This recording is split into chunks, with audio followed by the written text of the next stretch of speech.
everyone! Welcome to the Empath Tarot. It's another love reading. Timeless and general. Take what resonates lang po. Maybe some part of the reading makaresonate kayo, some part of it hindi. Tignan natin ngayon ang energy ng person ninyo. Anong nais niyo sabihin? Nasa isip? Nararamdaman sa mga panahon na to towards you? Inisip ko pa ba ng person mo? Ano kayang gusto niyang sabihin sa'yo? Spirit, kayo send me messages. Anong nais sabihin ng person nila? Naiisip, nararamdaman?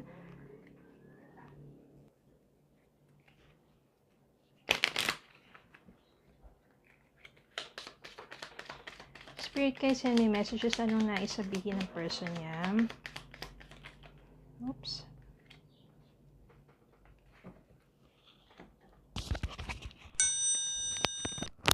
Just being near you is intoxicating. So, ibig sabihin, pag malapit siya sa'yo, nawawalan siya ng yung, sabihin natin, yung feeling of stress. Nawawala yun because you are intoxicating.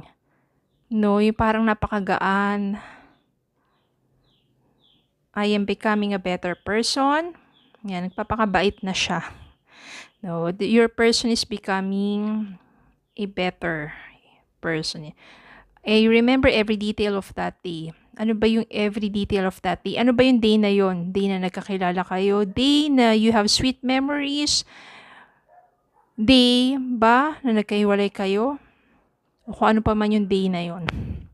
Natin ngayon kung ano pang energy niya at ano ba nangyari sa connections ninyo.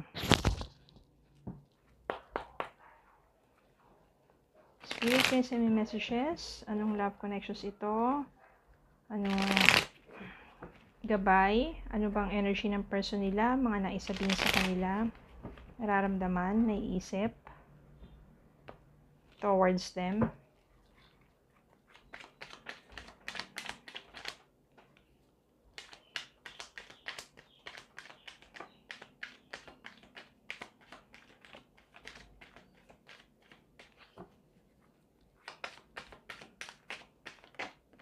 Oops, may nahulog. Okay. Ito yung nahulog. Yan.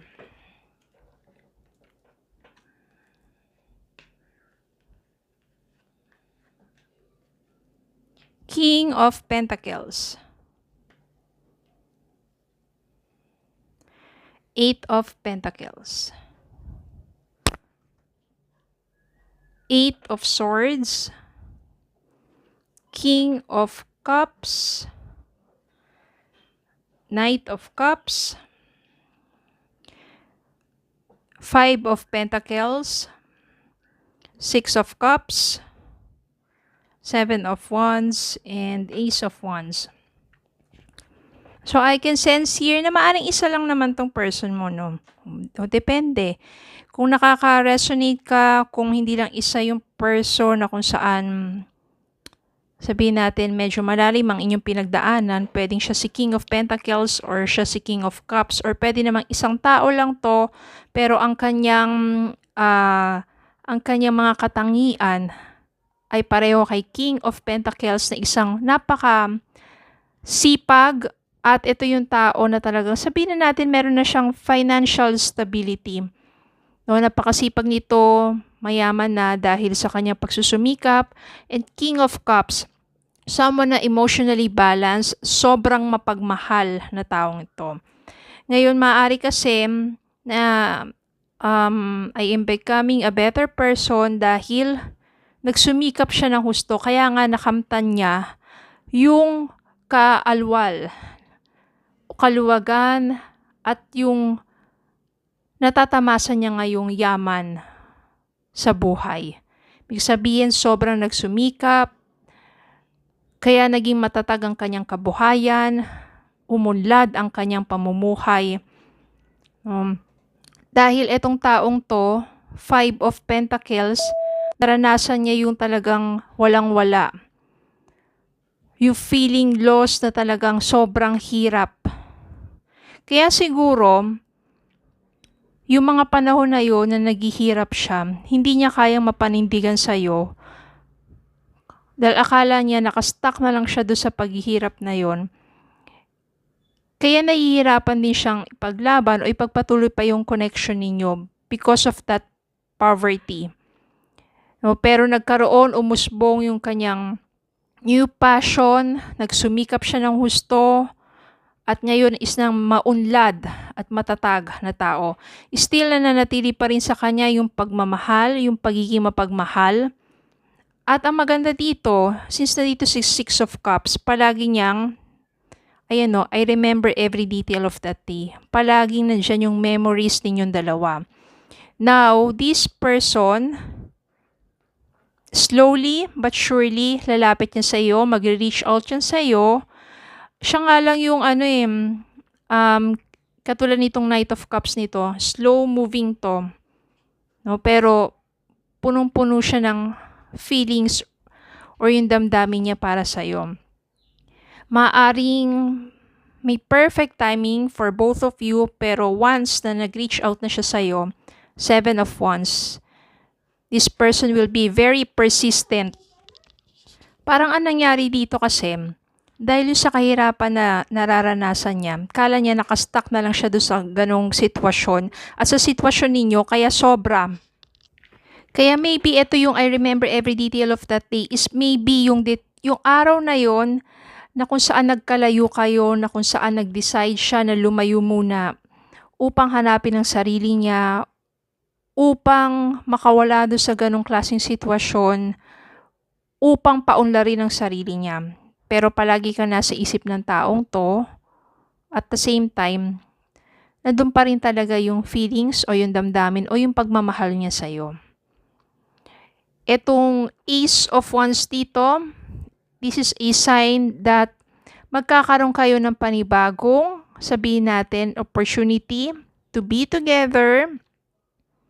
And nandun yung talagang fire. Ibig sabihin yung talagang naglalagablab na damdamin na muli ka makasama. At ito na nga yun, Six of Cups. No, parang itong taong to, mas bata siya sa'yo, pero mature na siya sa mga panahon na to at magiging persistent yan. Siguro merong kantampu sa kanya o sama ng loob sa kanya na bakit bigla kang, 'di ba, iniwan sa mga panahon na 'yon. But eventually, explain sa iyo ng taong to kaya niya nagawa 'yon dahil sobra siyang nahihirapan sa sitwasyon na 'yon, yung paghihirap, paghihikahos sa buhay. Kaya naman tumagal, o lumipas ang panahon sa kanyang pagsusumikap, matatag na siya ngayon at nais kanyang balikan dahil gusto niyang i-offer sa iyo yung love na matagal na talaga. No, bakit kasi parang pwede naman na magkasama kayo, naharapin niya yung pagsusumikap na yon, 'di ba? Pero para sa kanya mahirap kasi baka between your families or kung ano pa man yung mga iba pang mga kadahilanan. No, but this time, this person, napaunlad na niya sarili niya, palagi kanyang iniisip, may damdamin pa rin sa'yo. Ito yung new start para sa inyong dalawa. Palagi kang nandyan pa rin sa puso niya.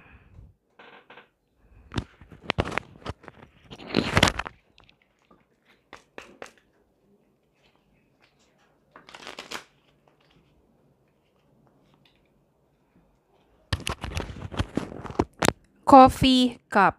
Meeting and conversing, savoring the moment, feeling uplifted, friendship. No, baka eto na yan. Time na mag-reach out sa'yo, ask for a coffee. So, magdi-date kayo. And just to have coffee.